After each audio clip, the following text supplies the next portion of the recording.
మన సంస్థలోని అనేక ప్రశిక్షకులు సాధనలో అనేక పద్ధతులను చొప్పించారు.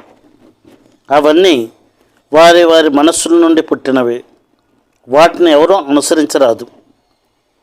తమ పూజ్య గురుదేవుల్లో పూర్తిగా లయమైపోయిన వారికి మాత్రమే ఆ నిజమైన వెలుగు వస్తుంది. అట్టి వ్యక్తి సూచించిన పద్ధతులే సరైనవి. ఎవరి మనసుకు తోచిన పద్ధతులు వారు అనుసరిస్తే మానసిక శక్తి క్షీణిస్తుంది.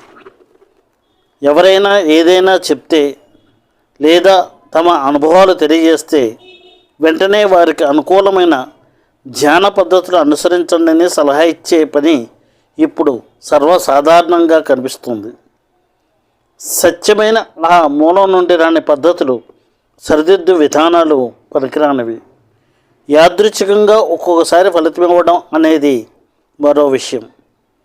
తమపై ప్రజలకు గొప్ప అభిప్రాయం కలగడానికి, తమకు ప్రాముఖ్యత సంపాదించుకున్నటకు కొందరు ఈ పద్ధతులు ప్రయోగిస్తుంటారు.